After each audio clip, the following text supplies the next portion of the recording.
Para llegar hasta donde todo empezó, hay que salir de la capital rumbo al norte, en bus, en un viaje de 15 horas. Luego, tomar otro vehículo que te lleve a Bawa, la ciudad donde se inicia la selva. Esta selva. Son 6 horas más.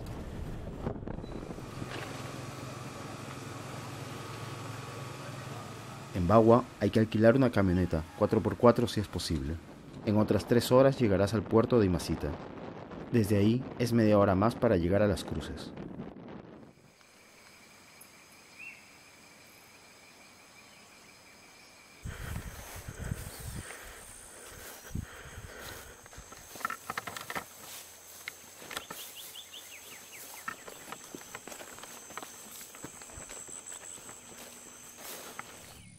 Cuando hayas llegado arriba de la colina, respira. Recupera el aliento. Entonces entenderás por qué esta región del Amazonas ha resistido a los incas y a los españoles a lo largo de toda la historia del Perú. Entenderás lo paradójico que resulta viajar hasta la zona con más vida en el país solo para hablar de tanta muerte. Entenderás que lo ocurrido en esta maleza, bajo este árbol, no es el lugar donde todo empezó, sino el último acto, el momento final de una cadena de eventos que empezó a miles de kilómetros geográficos y sociales. Eventos que hoy, desde este preciso lugar, no puedes distinguir, no puedes ver o no has querido ver.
Chibolo, un chibolo.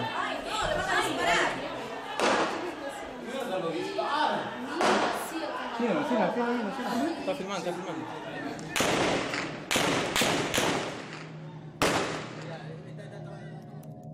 Al norte del Perú, en la zona de selva que pertenece a la región Amazonas y que limita con Ecuador, está la cordillera del Cóndor. Ahí viven los Aguajún y Huampis, etnias que no se consideran simples comunidades indígenas, sino naciones históricas. A nosotros nos dejan entrar para hacer un taller de video, pero la región sigue convulsionada. El 5 de junio del 2009 ocurrió aquí la peor tragedia política de la última década. Una tragedia que involucró a indígenas, civiles y policías. Un enfrentamiento conocido con el nombre de El Baguazo, que dejó 33 muertos, más de 200 heridos y una persona, el mayor de la policía Felipe Bazán, desaparecida hasta el día de hoy. He entendido la Amazonía a través de los olores, los sonidos, los sabores. Para el pensamiento indígena, para el pensamiento mágico y mítico, la realidad es un disfraz, es una máscara de una realidad interior. La verdadera realidad, la profunda realidad, es invisible. El pensamiento indígena considera a la naturaleza la madre. Son otros mundos. El mundo de la cocha, el mundo del bosque, el mundo del río. La naturaleza es sagrada, está sacralizada. Para Occidente, desde la época de Aristóteles, pasando por Bacon, por Descartes, para ellos la naturaleza es un bien de renta, es un insumo. Hay que someterla, dominarla, extraer lo que tiene de riqueza, ¿no es cierto? Una concepción totalmente machista sobre la naturaleza. Esa concepción, esa visión ha llevado a Occidente, a la economía moderna, a esta esquizofrenia extractivista sobre la naturaleza que pone en riesgo la humanidad.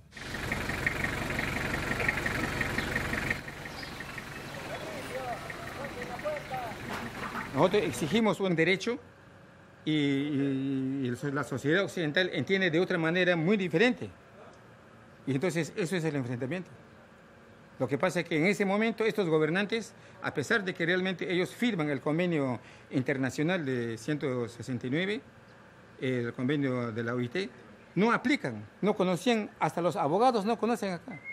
Recién de la curva del diablo, ellos entienden y leen qué es el convenio 169 para los pueblos indígenas.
El aprismo nació en el Perú en 1930, denunciando al imperialismo que subordina con su riqueza a los pueblos más débiles.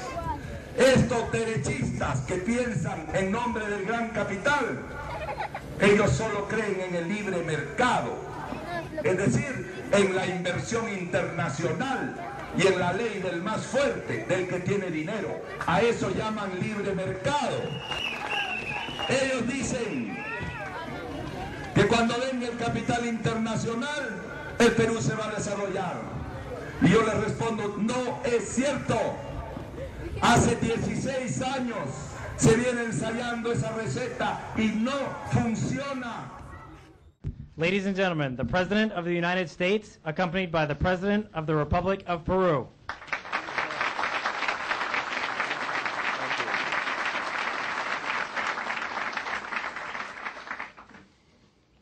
It's a great day for Peru.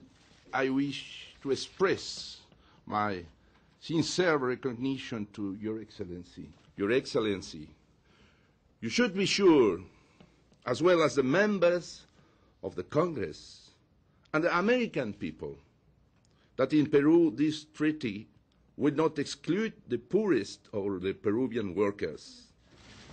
Okay? Good.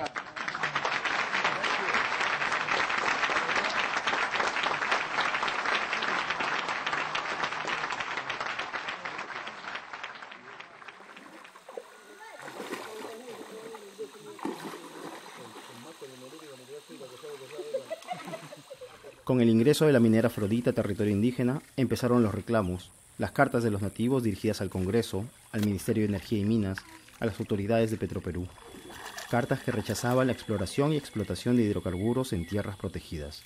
Pero el gobierno aprovechó el poder que le dio el TLC con Estados Unidos para aprobar, con ayuda del Congreso, varios decretos legislativos que dejaban los terrenos indígenas a manos del mejor postor.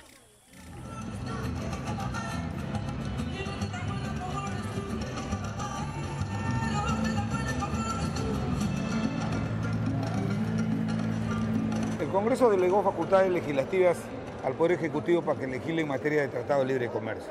Se sacaron como 100 decretos legislativos que se necesitaban para poder cumplir con ese acuerdo que ha sido muy importante, que está vigente. Había una variación de cómo se decidía sobre las tierras de la comunidad. Cualquier acto de disposición sobre las tierras antes del decreto legislativo 1015 requería el voto favorable de no menos de las 2/3 partes de la Asamblea.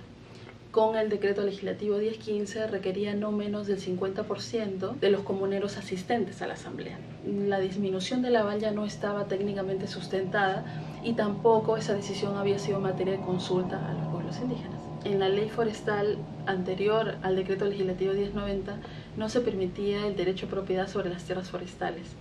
El decreto legislativo 1090 sí lo permitía. Hubo una preocupación de que estas tierras que antes eran del Estado y varias de estas tierras incluso ocupadas por pueblos indígenas pudieran luego ser otorgadas en propiedad a actores terceros, ¿no? Que no fueran las comunidades. A compañía. El decreto legislativo 1019, que nos comprometimos a derogarlo, lo hicimos, lo derogamos. Y aún así estos señores eran de la idea que no se derogara uno, sino 11 decretos legislativos.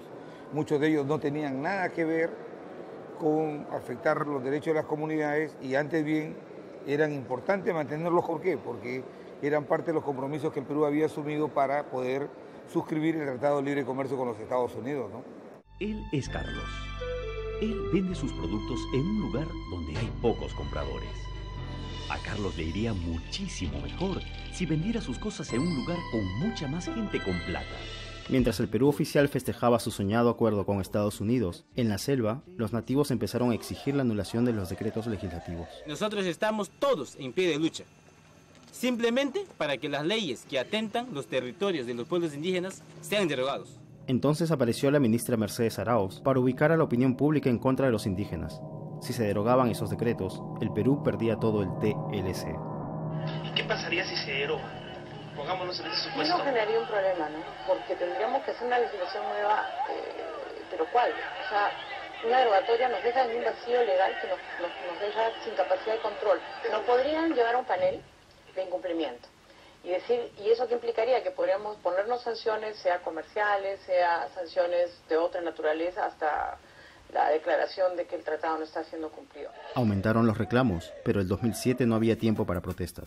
El primer mundo nos llamaba y casi todos nos sentíamos emocionados con ello. The winner is one of the greatest traditions, the pre-Columbian Machu Picchu.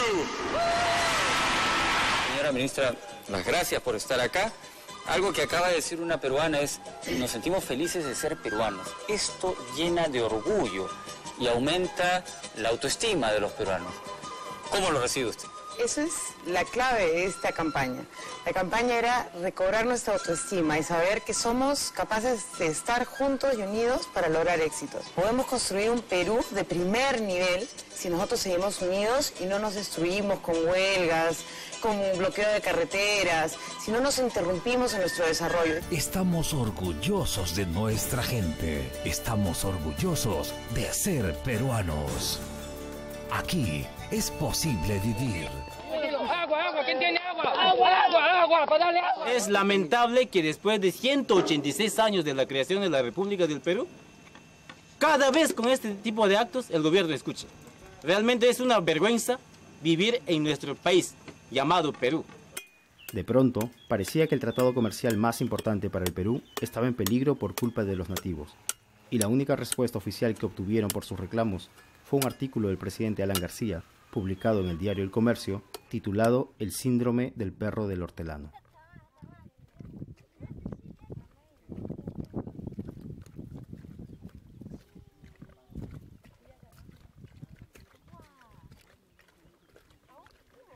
Las ideologías absurdas, panteístas, que creen que las paredes son dioses y el aire es Dios, en fin, todavía volver a esas fórmulas primitivas de religiosidad donde se dice no toques ese cerro porque es un apu, no toques esos peces porque son criaturas de Dios, no me toque a mí esta zona que es un santuario. Y uno pregunta, ¿santuario de qué, no? Es un santuario porque ahí están las almas de los antepasados. Oiga, Las almas de los antepasados están en el paraíso seguramente, no están ahí. Yo encuentro como concepto el barrio hortelano deleznable, intelectualmente insostenible, ridículo finalmente. Además, por supuesto, no digamos nada de totalmente contradictorio con los ofrecimientos que lo llevaron a la presidencia, ¿no es cierto? Pero aquí, bueno, la política que ha habido normalmente en todas las elecciones es promete hasta que mete, después de metido, nada prometido. El barrio hortelano es, como digo, estúpido, no resiste el menor análisis, el menor escrutinio intelectual. Hay pensamiento conservador que es sólido, fuerte. Se puede estar de acuerdo con él o no, pero es respetable, tiene fuerza, tiene consistencia. De esto no, esto es una masa fofa, este es un caso sencillamente de obesidad intelectual, no tiene, es pura fofedad neuronal. Si en esta región existe algún atraso, no es en ideologías o creencias, sino en temas tan prácticos y tangibles como el agua, la salud, el medio ambiente o sacar un DNI.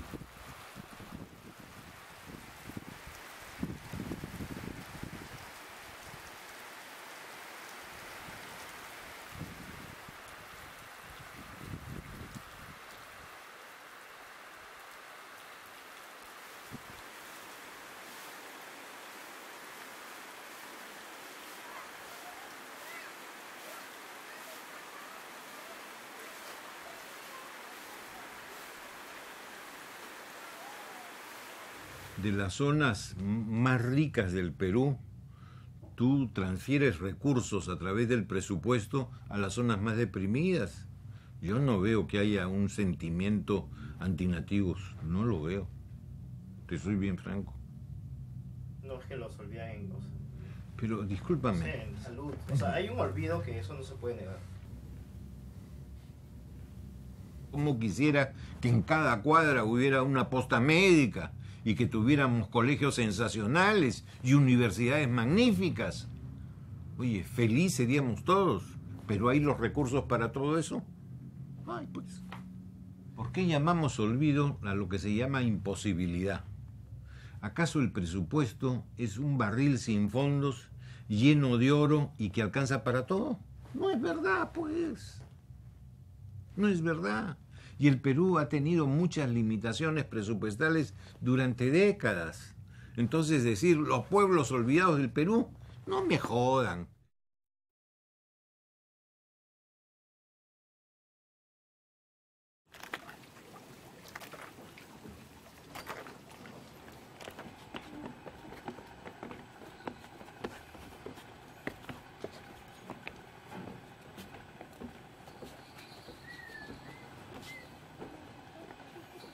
Y yo le digo a mi sobrino, ¿por qué te vas a ir? No te vayas, porque cualquier cosa puede suceder. No, tía, nosotros no nos vamos a pelear. Simplemente estoy llevando mi lanza. Con esa lanza, ¿qué voy a hacer yo? Ese lanza no mata, dice. Si está cerca ahí, sí puedo picar, pero ¿qué? Pues ni siquiera 10 metros se puede botar. No se puede matar, me dijo él. Nosotros vamos a luchar, a hacer paro nomás, paro pacífico, para defender nuestra tierra, nuestra agua, nuestro aire, porque nos han vendido. Yo le decía, de repente nos están engañando, hijo, le decía, no te vayas. No, tía, me dice, si yo regreso a mi comunidad, me van a decir, porque soy cobarde, he regresado, tengo que irme. Veíamos que se ha ido. Daba pena, pues. De todos daba pena, porque con una lancita que se iban, otros apenas lanza que hicieron, feicimito, otros más bonitos, otros así, todos con su lanza. Sí, vamos a luchar, decían. ¿Qué van a luchar con ese metralleta que va a hacer así? ¡Pum, pum, pum, pum, pum! Que a ustedes en un 5 ya les mataron a toditos. Decía, ¿y ustedes con qué van a hacer con la lanza? Decían que no van a pelear. Ya, pues.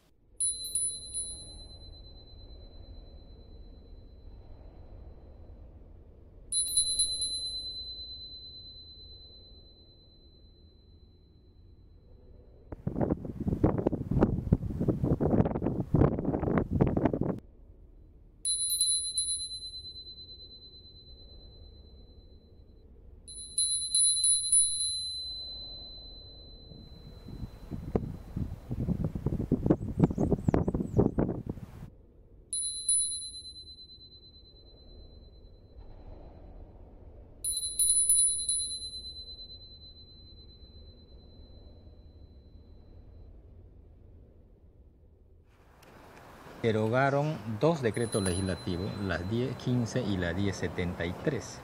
El presidente del Congreso de la República se comprometió a conformar la comisión multipartidaria para evaluar los otros decretos legislativos, 9 decretos legislativos que nosotros considerábamos las más perjudiciales, digamos. Nos decían de que vamos a derogar estos decretos legislativos. Muy bien, pero ¿quién va a derogar? Eso le hace el legislativo. Nos mandaban al legislativo